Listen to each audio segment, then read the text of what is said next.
Welcome. So today we have a really great talk from someone from my own town, Philly. Dr. Salvatore Mangione is a clinical educator, and he obtained his MD from Catholic University of Rome, as you might hear some of that. Trained in internal medicine and critical care at the Medical College of Pennsylvania, and now he teaches at Jefferson Medical College, where he's the Associate Professor of Medicine and the Program Director of the Internal Medicine Residency Program. He also taught me some lung sounds, but today he's going to be talking about A Tale of Two Brains, and I'm really looking forward to it, so thanks so much.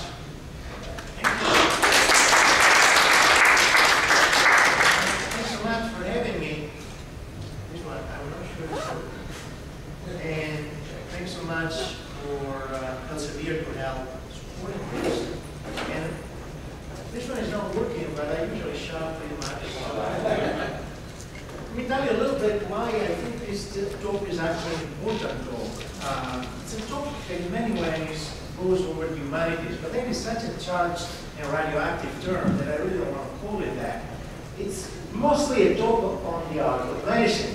And I think in many ways what I'm saying makes the difference in the way you relate not only to your patients but to the world, and maybe the difference that we see between a healer and a technician. In fact, more than a tale of two brains, this is a tale of two physicians.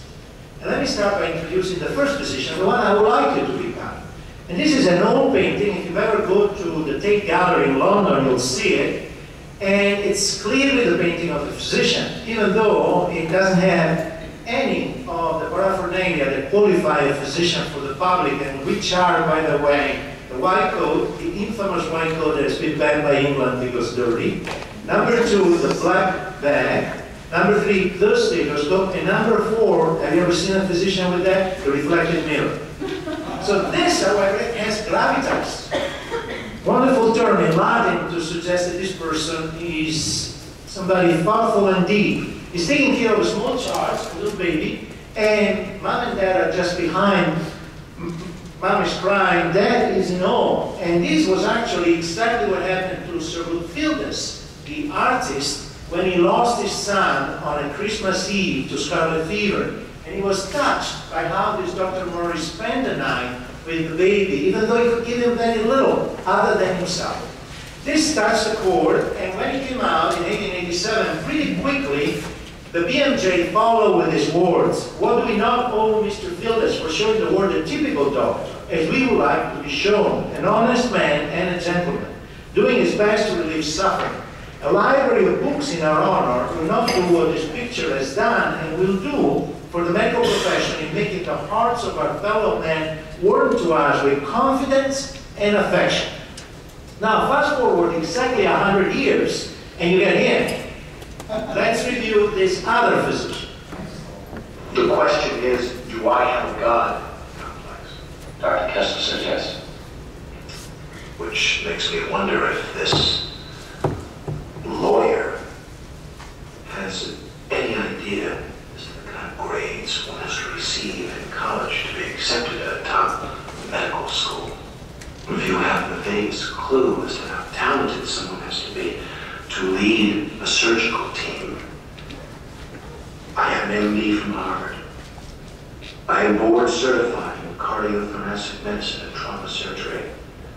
I have been awarded citations from 7 different medical boards in New England, and I am never ever sick at sea. So I ask you, when someone goes into that chapel and they fall on their knees and they pray to God that their wife doesn't miscarry, or that their daughter doesn't bleed to death, or that their mother doesn't suffer acute neural trauma from post-operative shock, who do you think they're praying to? Now, go ahead and read your Bible, deaths, and you go to your church, and with any luck you might win the annual raffle. But if you're looking for God, he was in operating room number 2 on November 17th, and he doesn't like to be second-guessed. You ask me if I have a God complex? Let me tell you something.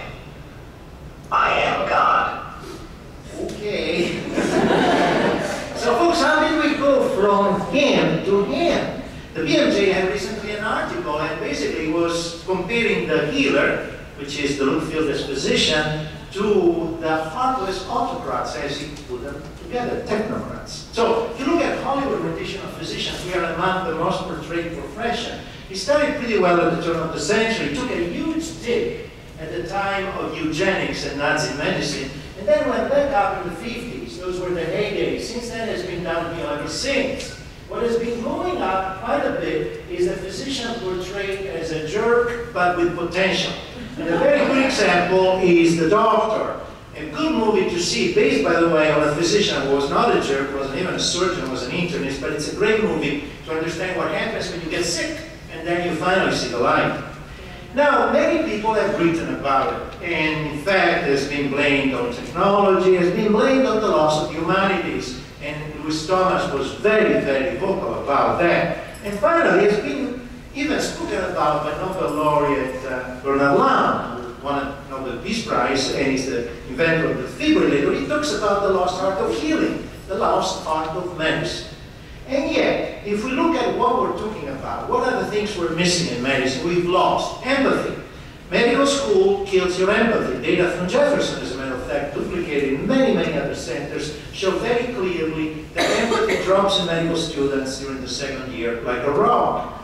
And intuition, that's gone down. Humor, forget about that in medicine. The bedside. I'm interested in the bedside. We'll have, by the way, this afternoon at 3, a talk on heart and lung sounds, which are very much the art of medicine. That has gone down. Humanities. And tolerance for ambiguity. A lot has been written about it. The capacity to see the world in color, not in black and white, are all an expression of what, for lack of better terms, I call the right brain mode of engagement. Now, Sperry got a Nobel Prize in 1981 for his studies on lateralization. And that's why, to me, what is going on is a lopsided development of the left brain and a withering of the right brain. Let me tell you what I mean by that. And again, I'm not talking about anatomical geographical location. I'm talking about two different ways of engaging the world. So let's talk about the two brains. Now, the left brain mode is linear. The right is intuitive. The left is analytic. The right is synthetic. The left is symbolic. The right is actual, is real. The left is sequential. The right is simultaneous. The left is a separatist. The right is holistic. The left controls feelings, sees you as another. Conversely, the right one is compassionate. The left is totally intolerant of ambiguity. The right loves ambiguity. The left sees the trees, the right sees the forest. The left expresses itself through language and writing. The right is nonverbal. We're talking about music, imagery, poetry, and math. The left is literal, the right is imaginative. The left is verbal, the right is nonverbal. The left has no sense of humor. If you stroke your right hemisphere, you don't understand metaphors, puns, paradoxes, which are right brain expression. The left is rational, the right is creative. The left is rigid, the right is flexible. The left sees the world in black and white. The right sees the world in colors. The left has knowledge, the right has wisdom. The left is laboratory-oriented. The right is bedside-oriented. It's clinical skills. The left is scientific. The right is artistic. The left is digital. The right is spatial. The left is a splitter. The right is a lumper. The left is authoritarian, and the right is collaborative. You could argue that the left is the Germany of the brain, and the right is the Italy of the brain. Now, when we talk about my gut tells me to do something, but my brain tells me to do something else, we're talking about that. And actually, follow your bliss. Joseph Campbell's famous advice to his students was follow your right brain. And when Steve Jobs said, follow your heart and intuition, they already know what you truly want to become. That's what he was talking about. He was talking about what Pascal said when he said we arrive at the truth, not by reason only, but also by the heart. That's what I'm talking about. So ideally, you want both, of course. You want to be a symphony of hemispheres as a human being, and above all, as a physician who's going to become a healer, not a technician. Problem with this approach is that once you start talking about left and right brain, you get into trouble because it's become so much part of pop culture. When Mercedes-Benz did an ad like that, you knew you were in trouble. And yet, that's the model I would like to use. So let's take a look at our own profession. The Greeks, who invented medicine, made no separation between art and science for the very simple reason that they didn't even have a word for the two of them. They called them in Greek techne. Both of them were the same. And there is no doubt that Leonardo da Vinci would have laughed at the idea that there were two cultures, as Scipius now identified, because he saw himself as a humanist who happened to be both, of course, an artist and a scientist. There were no differences. But we live in a society that from the Enlightenment on has been bashing the right brain, has been bashing the humanities, which are an expression of the right brain. They are its language. And in fact, now the state of Florida is passing legislation that will charge more students if they want to take humanities in college instead of science. And a lot has been written in our culture. This was an editorial I put in the Cleveland Clinic, and this was in the New England Journal of Medicine. And indeed, there has been even a report to Congress by a committee saying we're in trouble, because what we're talking about is a different way of thinking. People talk about humanities and the social sciences as if they were a waste of time. But this negativism forgets that many of the country's most successful and creative people had exactly that kind of education. Meet 3 Nobel laureates. Italy has had relatively good success in producing physicists that won Nobel Prizes. These are 3 of them, starting with Fermi. They were all an expression of humanistic education. And you could get to physics from humanities and from the sciences. So years ago, Italian government did an experiment. They looked at who was doing better. And what they found out is that during the first 2 years, the kids that were coming from humanities were clearly struggling. But almost consistently, they overtook the kids that came from the sciences. It's again, we're talking about a different brain. After a certain high level of technical skill is achieved, said Einstein, science and art coalesce. The greatest scientists are always artists as well. Rita Levi-Montalcini, one of 10 women to win a Nobel Prize for Medicine, totally agreed. This was a woman who designed her own jewelry and clothes, and indeed was the one that produced the pictures of her papers. She got the Nobel Prize for nerve growth factor. She was a neurologist. Scientific creativity is no different from artistic creativity.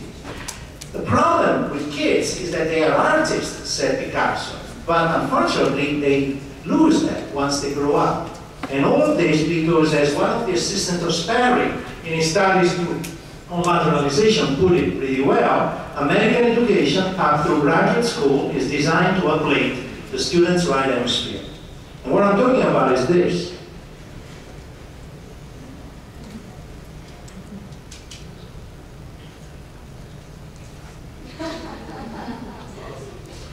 Boy, am I glad to see your house. Another typical school day. Now, who has read The Little Prince? Beautiful book, by the way. Saint-Exupéry put this paragraph, which he deleted after, I never made it into press, but he wrote that. I never told the grown-ups that I'm not from their world. I've hidden the fact that I've always been 5 or 6 years old at heart. And that is also why I've not shown them my drawings. Drawings, remember, it's an expression of right brain. But I do love to show them to my friends, because those drawings are my hidden memories. So, if art is the thesis and science is the antithesis, we need a synthesis. Like, for example, Frank Nether. Who knows about Nether?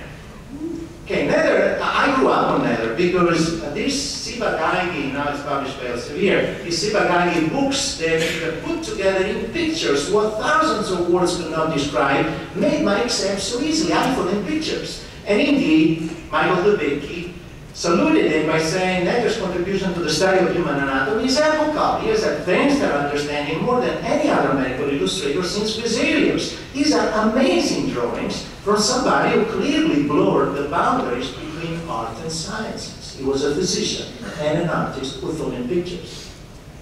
I want you to take a look at this ballerina and tell me whether you see her spin clockwise or counterclockwise. Let's start with clockwise. Who see her going clockwise? Raise your hands.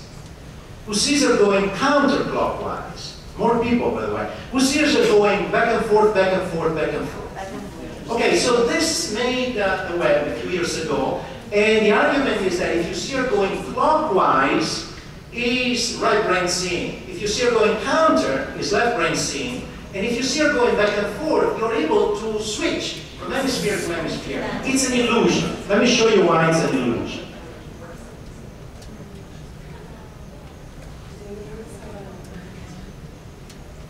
It's an illusion. You see the brain, you see the world the way your brain makes you see it.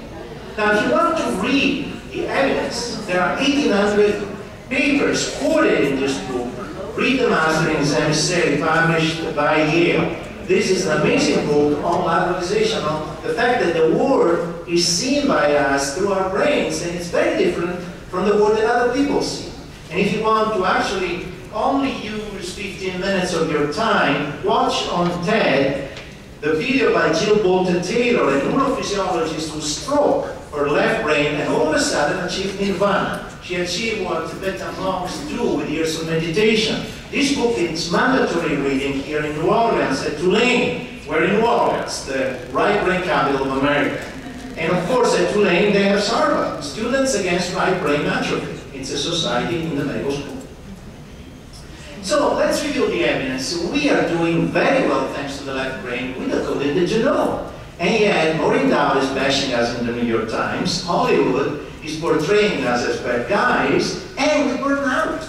50% of us burns out by age 50. 50% of you burns out by the end of medical school. These are data from 6 medical schools. So is it possible that this may be the unbalance and we need to put it back? And if that's the case, we need to learn the languages of the right brain. The right brain has one language and many dialects. The dialects are going to be imagery and music, poetry and drama, which together are the undercurrent of empathy, and math. The left brain is verbal, is writing. Now, interesting enough, as a species, we evolved music and imagery much earlier than writing. And in fact, when we sent our proverbial message in the bottle in the interstellar darkness, which is the Voyager record, we put on the record music, the music of Chuck Berry and Beethoven in imagery. And it was music that stopped the armies during World War I. During the first Christmas, it's coming up for the 100th anniversary, the Germans were singing Still Enough in their trenches, and the Brits responded by singing Silent Night. And then some courageous soul crossed into no man's land. They exchanged gifts. They even played soccer. And a soldier wrote back home, few of us understood a war, but we didn't need to. Once again, left brain language had separated them, right brain music had unified them. It's the metaphor of the Babel Tower. And it's interesting that Spielberg intuited that when he made us meet a foreign and alien civilization, it was through music that we communicated. Pete Seeger knew the power of music. He wrote, "You reach more people with music than words. And I've always sung in the hope of unifying people." And Riccardo Muti in Vienna at the New York Concert 2000 said exactly the same. Musicians are the best ambassadors in the world. They've managed for centuries to unite the world. Music, the right brain. Compared with music, said Nietzsche, all communication by word is shameless. Words dilute, brutalize. Words depersonalize. Words make them common. And Einstein followed up by saying that life without playing music is inconceivable for me. I live my daydreams in music. I see my life in music. I get most joy in life out of music. And Heisenberg would have totally agreed. He was a gifted classical pianist. Many physicists, by the way, are musicians. And that's because it does something to creativity. Don't play what's there, play what's not there, said Miles Davis. There are plenty of data to suggest that your brain changes when you play a musical instrument. Who used to play a musical instrument before medical school? Who is still playing a musical instrument? Right. Okay, so these are data on brain structures differences, and what it seems to be even more consistent is that your corpus callosum, if you play a musical instrument, gets richer, thicker, larger, which means more interhemispheric communication. So meet a very important brain. Einstein wanted to be cremated when he died, but this fellow, whose name is Harvey, and was the Princeton pathologist who did the autopsy, stole the brain, put it in a jar, and gave it piecemeal to anybody who was trying to understand what was unique about Einstein's brain. This paper was published last August. What was unique is, guess what? A rich, thicker, larger corpus callosum. And in fact, he played a lot of musical instruments. He played the violin and the piano. And his wife told us, music helps him when he's thinking about his theories. He goes to his study, comes back, strikes a few chords on the piano, jots something down, and goes back and he gets unstuck. I have a friend who's a physicist at Penn. He told me that 80% of the people in his department actually bring something to work to get themselves unstuck. He brings the flute. Now, there were lots of physicians who played music. This is just a partial list. And the Germans made it mandatory for medical students to play a musical instrument as a requirement for admission. And this was abandoned in the 70s, and his editorial inside online lamented the demise of something different. They said, actually, the person said, we're going to create a new class of physicians, a different class of physicians. Now, many musicians have actually used music to convey their own ailments. Meet Mahler. Mahler is the last thing you want to hear if you feel a bit down, because you're going to slit your wrists. This is a man who put a dirge or a funeral march in every single symphony he composed. And of course, when he was told that he had heart disease, he had a murmur, and he died eventually of endocarditis, he put it in his last symphony at the beginning. The 9th symphony has his murmur. And I'm going to play it for you. It is cellos doing the first and the second sound, and then the horn doing the diastolic murmur, which, by the way, his wife told us that he had. Because she said many times, he asked me to listen to this murmur on the second sound, which means like us. Here it is. That's the murmur. And then, of course, he gave himself a heart attack.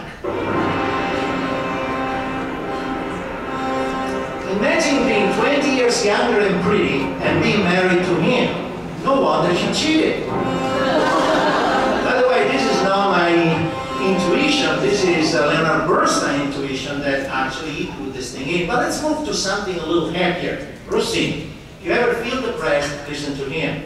Rossini probably had the best case of ADD after Leonardo da Vinci. And he put it in his music.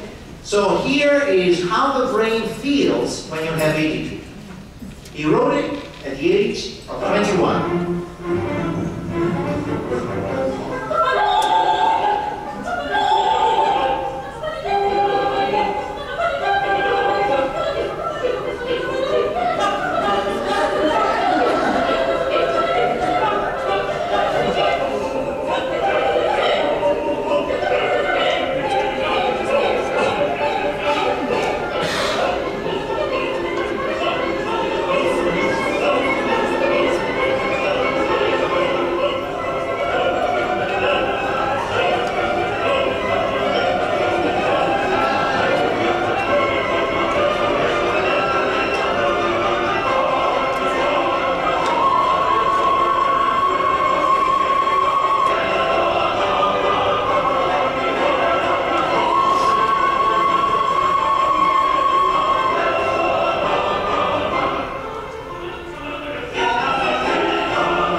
So here are the words. I have a bell in my head that goes ding ding. Like the roar of a gun, my head goes boom boom. Like a crab in plot, I go crack crack. I have a hammer in my head that goes tap tap. My whole brain is upside down. Can't make any sense. Like a ship through waves and rocks, I feel like drowning. That wonderful feeling of being overwhelmed, typical of tears. And he put that in Barber, he put that in Cenerentola, and he put that in Italiano in Angers. Alright, so that's music. Music sounds pretty good for a brain. What about imagery? Well, some of the best insights were first put not in words, but in drawings. What you see on top left is Galileo's rendition of the Jovian moons. What you see in the center is Thomas Jefferson's idea of this new capital called Federal City on the Potomac that became Washington. And what you see down at the bottom is the phonograph by Thomas Alva Edison. And of course, we got medicine back from the artists. We got it from the drawings of Leonardo and Michelangelo and Vesalius. Now, there are several creative people that think in pictures. Take, for example, Federico Fellini, a genius. He died 20 years ago, and he won 6 Oscars. The guy never wrote a script. He was famous for not having produced a single script. And in fact, he expressed himself in pictures. He has started doing that during the liberation of Rome by the Americans when he was a struggling caricaturist for the Allies. And then he went on to basically take that as a habit. So when he was trying to convince Marcello Mastroianni to act in this new movie that he was preparing, Mastroianni tried to look serious, said, "Mr. Fellini, you have a script." Fellini smiled and gave him this drawing, which is pretty clear. In fact, Mastroianni said, "Okay, this sounds interesting," but Nino De Laurentiis wasn't amused, and he pulled out and he missed La Dolce Vita, one of the top 10 movies ever produced. Fellini writes, "Why do I draw the characters of my movies? Why do I have to take visual notes of the faces, noses, beards, ties, bags, mustache?" By the way, this is very good for a physician, if you're a good observer. Of all those folks who come to see me at the office, why do I think in pictures? Maybe it's a way to start composing the moving images, to see the characters.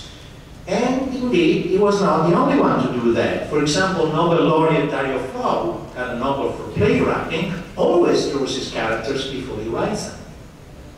Now, there is quite a bit to be said about the Einstein syndrome. As you probably remember, Einstein only spoke when he was 4 and fluently when he was 9. And that is the Einstein syndrome. There are a lot of very bright people that acquire verbal skills very late, which basically means they preserve their right brain. And in fact, Einstein thought in pictures. Remember how he saw the issue of relativity, imagined himself as a light being. So this idea that if you think visually, the visual spatial thinking is the undercurrent of creativity and innovation has been supported by lots of studies. And the problem is we don't test for that when we admit to medical school. We don't. Now, can you learn it? Absolutely. Betty Edwards has been running a workshop for 30 years to convince you that you can learn how to draw. And she does it by asking you to produce a self-portrait, before and after, before and after. And you get better. And when you get better, you acquire the zen of seeing. Frederick Frank worked for Schweitzer, who was a physician and an artist, and he put it well. If there is something I have learned, is that what I have not drawn, I've never really seen. That is very helpful for a physician. Because the problem with you, Watson, said Sherlock Holmes, created by a physician, Conan Doyle was a physician, is that you see, but you don't observe. And William Osler followed up on that. There is no more difficult art to acquire than the art of observation, astute observation. In fact, all of medicine is observation. You can observe a lot by watching, said Yogi Berra. All right, so this Sherlockian approach can be emphasized by taking people, students, to art museums and having them observe artworks. They pick up 40% more physical findings. There is now an elective offered at Yale, an offer at Harvard. Who used to draw, paint, do anything visual before going into medical school? Okay, who still do it? Not too many, by the way. All right, so of course I got myself into an art program because I figured out this might help me. I hadn't done anything since I was a teenager. And I never used charcoal. And of course, within 3 sessions, I did that, and I felt pretty proud. In fact, I was so happy that the instructor said, "That's not bad, but I can't give you any home assignment." And I said, "Why not?" "Because you don't have a scar at home." I said, "I have a scar." "You have a scar?" I said, "Yeah, I'm a physician." He said, "You're a physician, you don't look like one." I said, "Thank you, I tried so hard not to look like one." So I went home and I did this, and I sent it to my daughter, and she wrote back, "This is not going to be good for your depressive tendencies. Can't you sketch a puppy? Some flowers? Want me to send you flowers? What about dead flowers? That would be good." Okay, so were there physicians who sketched and painted? Absolutely. Take Charcot, 15 eponyms to his credit. This is the man who trained Babinski, who trained Gilles de la Touraine, and who trained this quiet 25-year-old Austrian fellow who went on to become Sigmund Freud. And on the famous coach, always kept the lithograph of his mentor. Now, Charcot was a draftsman, and he sketched his life. He's convinced that that is what made him a good observer. This is actually a Parkinsonian man, so in Morocco. Now, Spinoza actually also sketched, there is a beautiful book by John Berger titled Mentor Sketchbook, and he was convinced that that made him a better thinker. Now, who doodles when you're listening to a talk? Okay, there is actually good data that when you do that, you turn off your left brain. And you're actually listening in right brain mode. I have a good friend who's probably one of the best psychoanalysts, Freudian psychoanalysts in the country, and he told me that he consistently doodles when he takes psychotherapies because of that. Good example of how nectar got there first. Okay, so you're very familiar with the pink puffer and the blue bloater. Nectar was able to identify that the pink puffer doesn't have clubbing, and the blue bloater does. It took us 20 years from this drawing to finally understand why. Because in order to get clubbing, you need shunts. And shunts in the lungs bypass the lung filters send really the right growth factor produced by megakaryocytes in your immobilial bed. And that's what gives you those vessels that obliterate the Robin angle. Nectar had seen it. Meet Dickett. He was one of the magical realist painters between the two great wars. He lived in the Netherlands. He had Fallot. Fallot killed him a few months after the Germans invaded his country. And of course, he puts the classic findings of Fallot himself. The acrocyanosis, the lips, and the clubbing. I use these pictures to teach medical students when I run the physical diagnosis course. Clearly, if there was a man who could see and who thought in picture was Leonardo da Vinci.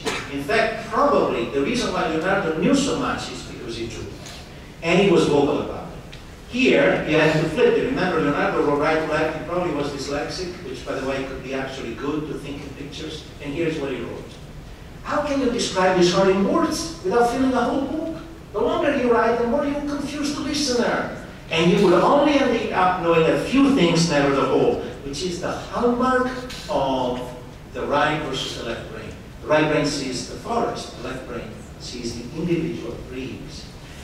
Hence, draw first, describe later. And here is even more vocal and goes for the jugglers. Writer, what kind of words do you fetch to overly describe what drawing can instead perfectly represent?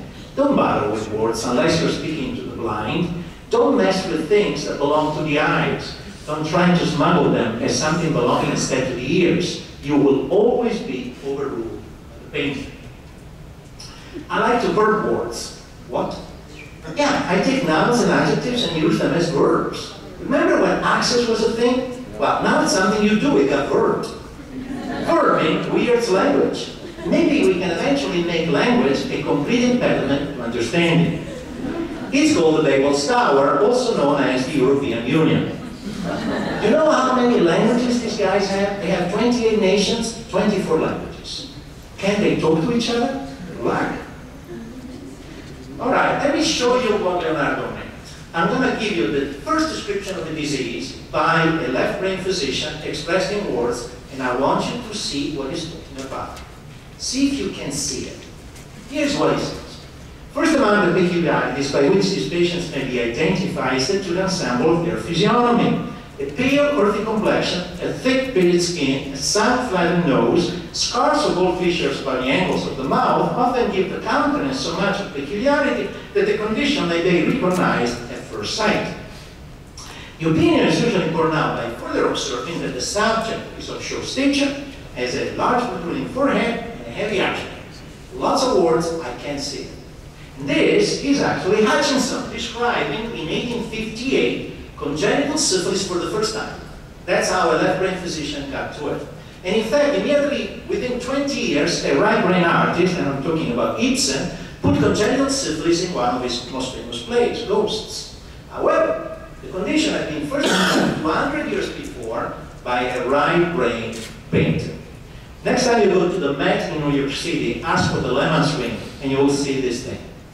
Let's talk about Gerard de la Res by Rembrandt. Gerard was a genius. He was probably the best mind they had in the Netherlands after Rembrandt, but he also was described by the Dutch as having a nauseating appearance. Let's see what was nauseating about him. By the way, he was 25 in this picture. What he had was the frontal bossel parole, the protruding forehead that Hutchinson wrote about, the short maxilla, a saddle nose, a relatively protruding jaw, and ravages, these wrinkles that indeed were described by Hutchinson. The guy, by the way, went blind at 49. Remember interstitial keratitis, parts of the Hutchinson tribe. That was Gerard Delarey's. Drawing is the root of everything. Now, it's interesting that he has this subtle nose. Let's talk about the subtle nose. Here's a subtle nose, and here's a subtle nose. And this subtle nose walked into my office.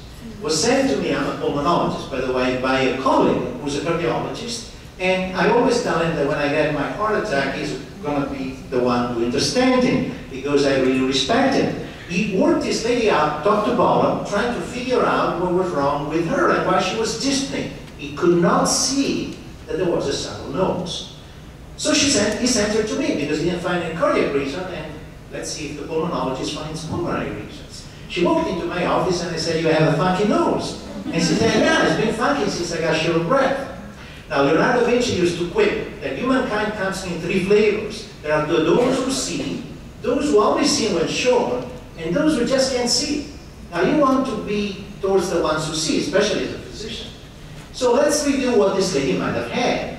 The subtle nose is congenital syphilis, that's not her. But it is also Wegener's, that's what she had. And relapsing polychondritis and a lot of cocaine. This was a gazillionaire from Scotland who melted his bridge by actually doing a lot of cocaine. You probably are familiar with this. And what was wrong with Federico da Montefeltro, here portrayed by Piero della Francesca? This is a Uffizi. Trauma. Trauma had devastated the entire right side of the face, and of course made this the most memorable and famous Renaissance nose. Now, this is a subtle nose, and this is a protruding nose. Rembrandt gave the first description of rosacea and rhinophyma on himself. And of course, he was preceded by Ghirlandaio, the guy who trained Michelangelo. This is at the Louvre, and it's an expression of unconditional love. The man has a nauseating appearance, but the little boy still loves his grandfather. So let's talk about rhinophyma. Rhinophyma was pretty much the major problem of J.P. Morgan. J.P. Morgan airbrushed every single picture that was taken of him and went after photographers when they tried to take pictures because he did not want to be shown so disfigured. Rhinophyma has also been something that Bill Clinton is working on, and it kind of gets evident, including his rosacea, when he gets angry. Which brings us to another important tidbit. Did Pinocchio have rhinophyma? Now, Pinocchio had variable rhinomegaly related to his tail and lies. And this is another good insight of an artist. Let's talk about that. At his third lie, his nose grew so extraordinarily long that Pinocchio could no longer run around. Why are you laughing? The fear was laughing. I'm laughing at the lie you told, she said. How do you know I told a lie? Lies, my dear boy, are quickly discovered because they come into flavors. There are lies which show legs and lies with long noses. Yours is clearly of the long nose variety. So let's talk about the Pinocchio effect. All right, so from your anatomy and physiology, guys, there are 2 organs. They have a vascular supply that is erectile in our body. One, of course, is the penis. The other is the nose. So if you wake up in the middle of the night with a stuffed nose and a stuffed something else, that's fine. Now, why is this relevant? Because the theory is that since this is beyond your control, when you lie, you vasodilate your nose and you get an itch. Actually, the thing may really enlarge a la Pinocchio. So Claudio was right. This guy, whose name is Alan Hirsch, he's at Rush, has actually identified 23 signs of mendacity. And he tested them on the famous Lewinsky tapes. And each time Billy was lying, he was touching the nose. Then he went back and tested those on O.J. Simpson tapes. And lo and behold, whenever O.J. was lying during his trial, he was touching the nose. Which proved that he that has eyes to see and ears to hear will soon realize that no human being can keep a secret. And that's because if his lips are silent, he still chatters with his fingertips. So the betrayal oozes out of him at every pore. Once again, you can observe along by watching. This is a good skill for a physician. Meet Paul Ekman. Paul Ekman has been writing books about reading faces. Great skill for a physician. He's actually the guy who trains the people at the airport so that they can spot the terrorists. And indeed, he claims that most lies succeed because no one goes to the war to figure out how to catch them. Leonardo was fascinated by that, by the fact that 90% of emotional communication is nonverbal and comes through the face. In fact, he even identified the muscles of the different emotions. But again, the fact that drawing enhances the reading of faces is not something that has been followed up in medicine. Will they teach you how to read faces? Everywhere I go, I find that poet has been there before, said Sigmund Freud. So there is value in actually reading faces better if you read good literature, poetry, and good narrative. Meet these two guys who just recently published a paper that made a lot of noise, even made it on the New York Times, that there is no doubt that if you read good literature, you can actually empathize better with people. That's a good skill for a physician. And it would have been a great skill for an Italian, for example, if they had been able to read this face, would have been very helpful. Now, the Italians are the ones in Europe who read the least amount of books. There may be something, but Americans read more, and this guy still managed to get into the White House. All right, we're coming towards the end. You're evaluating a 62-year-old Roman emperor. He's a medical school dropout with a long interest in travel, architecture, poetry, and everything Greek. In fact, in Rome they call him the Greekling, which is not a compliment, and then they giggle. But he has 3 senators executed, and the giggling stops. Because the guy is competitive, driven, impatient, irascible. And yet, at the present time, he's too short of breath to argue with you or have you executed.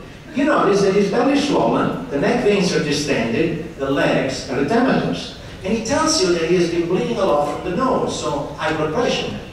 But you're fascinated by his ears.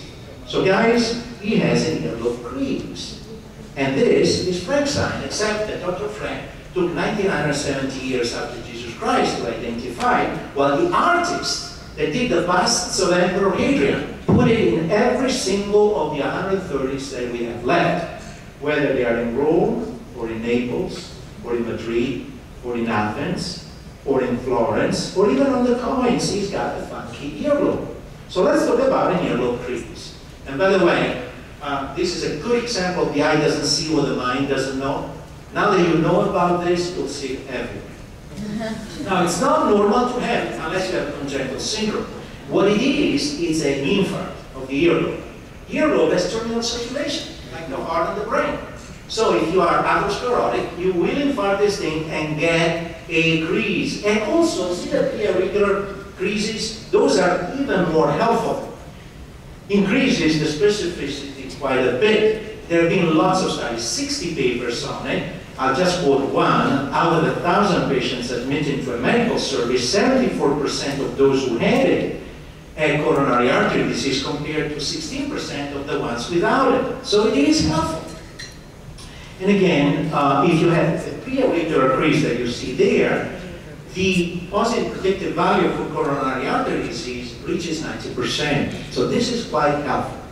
What happened to Hadrian? Hadrian died of heart failure. And actually, towards the end of his life, wrote a beautiful poem about impending death. The guy was a Renaissance man.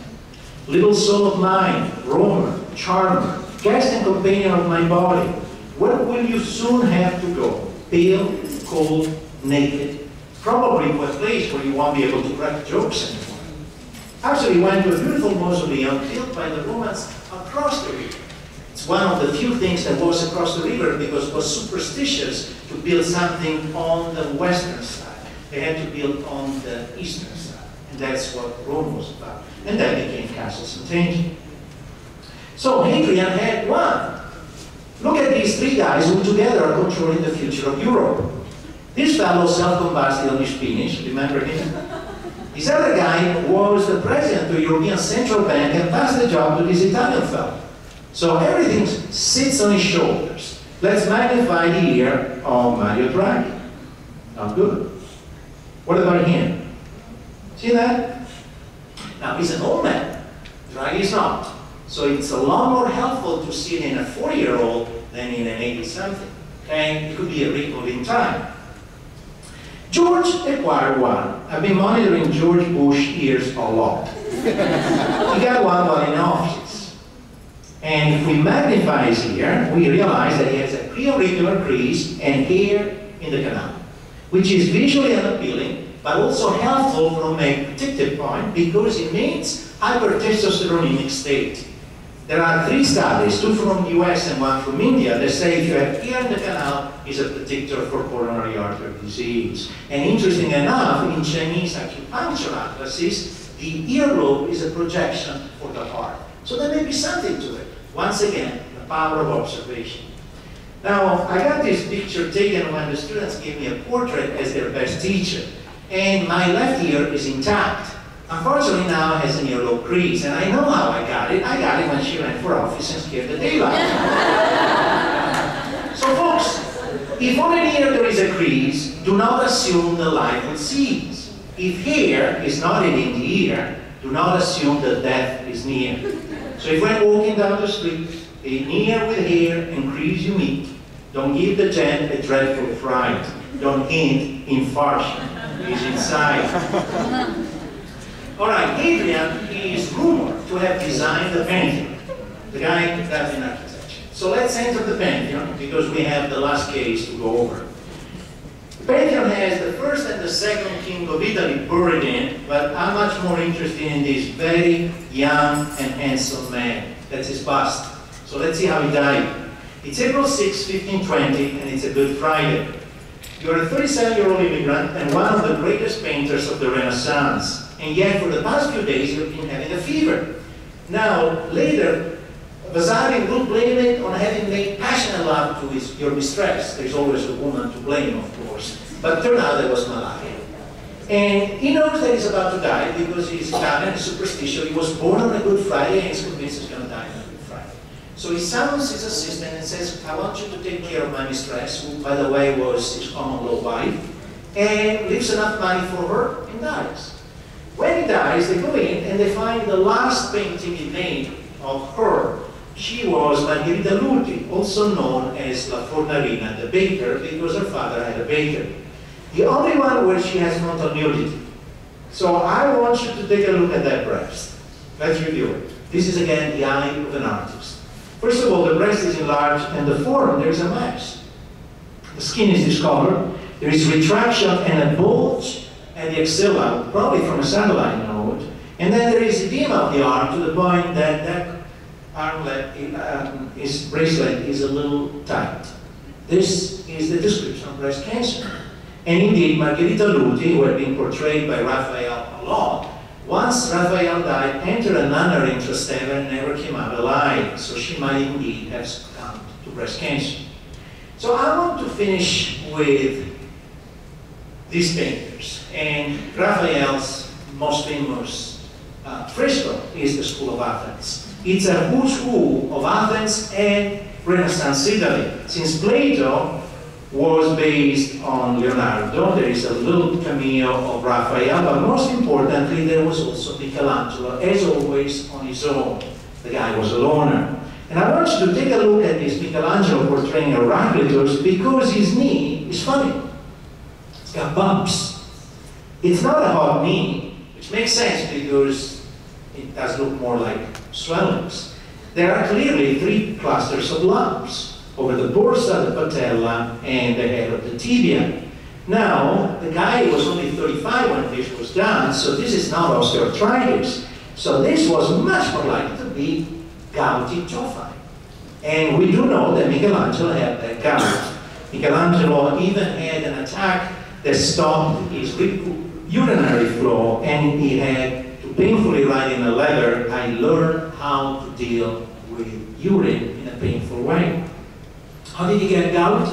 Well, Michelangelo was dedicated to his art. Apparently he could go on for days with just a little bit of bread and wine.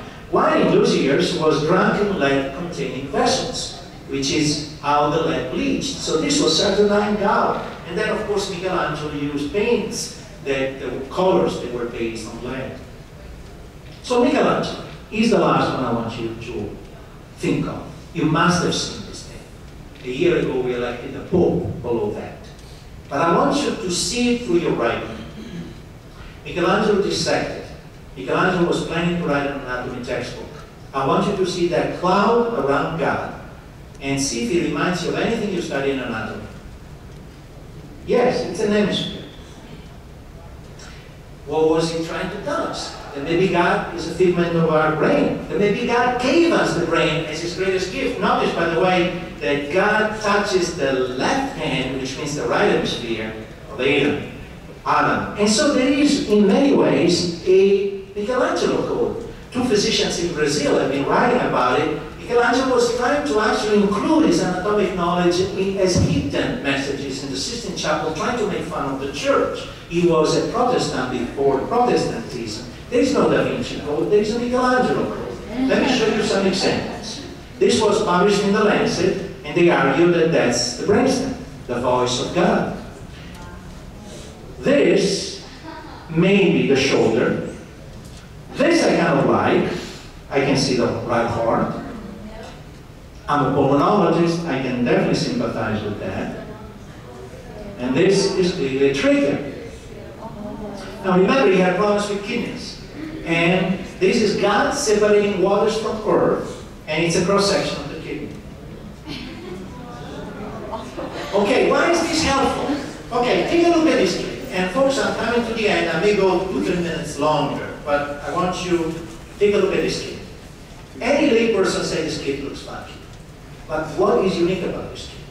Where is the center of the body, folks? Is the symphysis or the umbilicus? They don't tell you that in medical school. It's the first thing they teach you when you take an art class. This kid is disproportionate insofar as the symphysis is really high. He has a short torso, very long extremities. 1 out of 10,000 of us have been roaming the planet like that for millennia, but it took 1896 years after Jesus Christ for a French physician to pick up, of course, Marfan. And who was Marfan? He was a guy who went to Venice regularly, and at the Accademia in Venice, they had Vitruvian. Vitruvian Man was nothing more than Leonardo's attempt to give human proportions. And again, the symphysis is exactly the center of the body.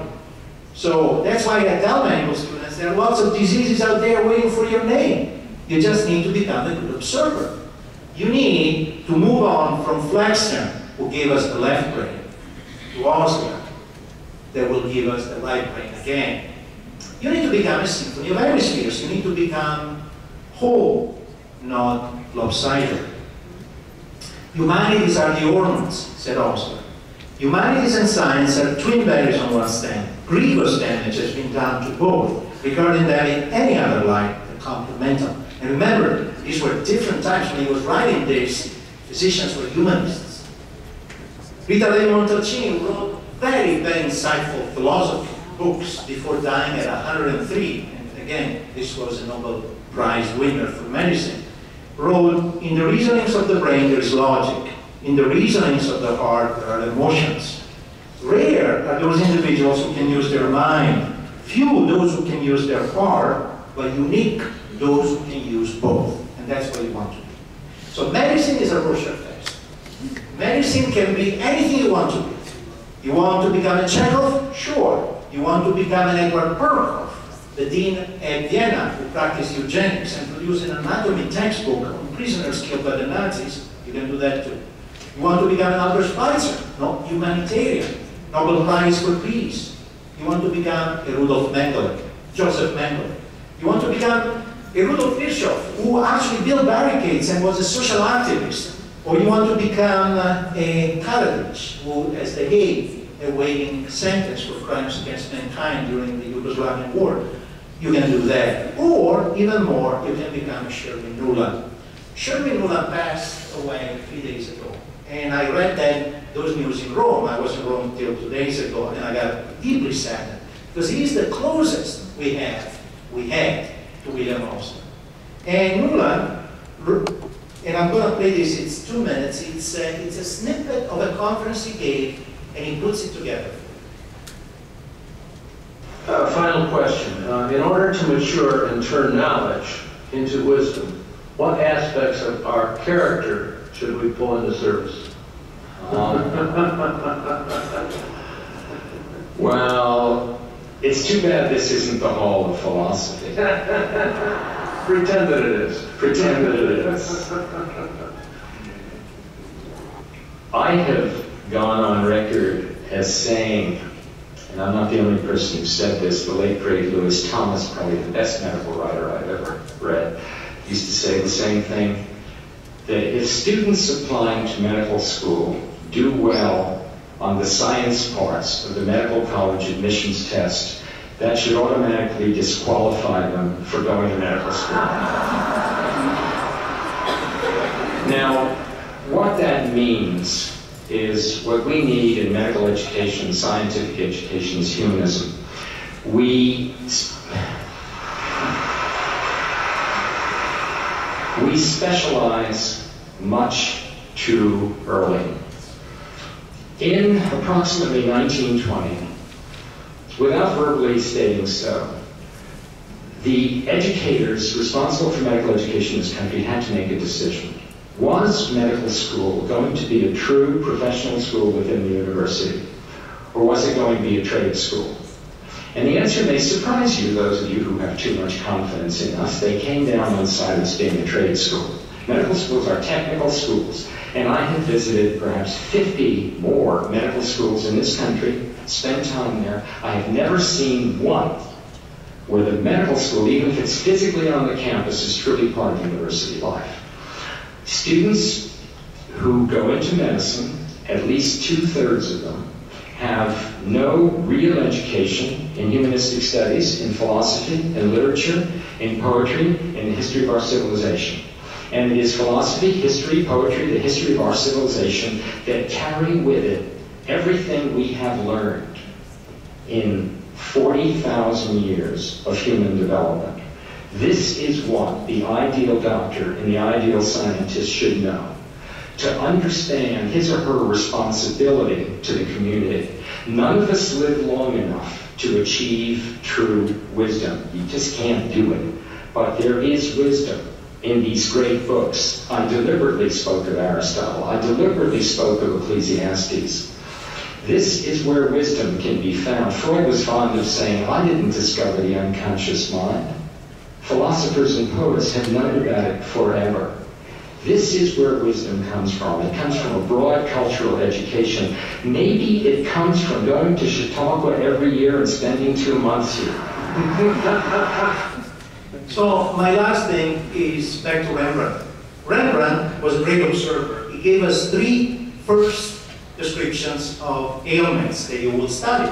Rosacea and rhinophyma on himself, the Gerard de la Reche with congenital syphilis I told you about, and this amazing painting of Bathsheba receiving the letter of David. This is Leonard Cohen, Hallelujah, the famous song. And of course this is at the Louvre, but in reality this was Hendrik Stoffel's, his mistress.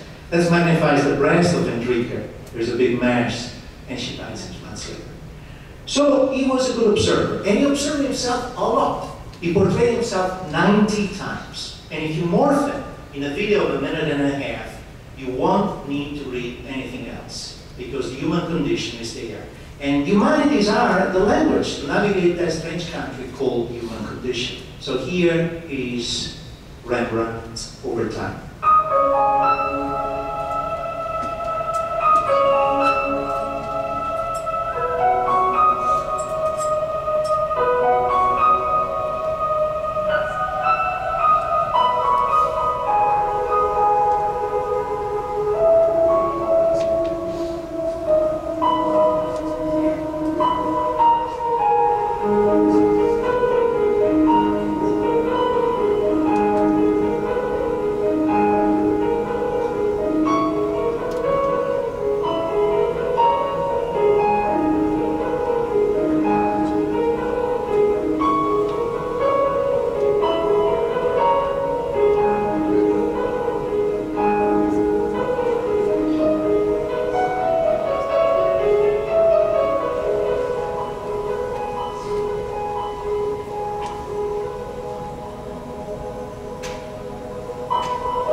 Thanks so much.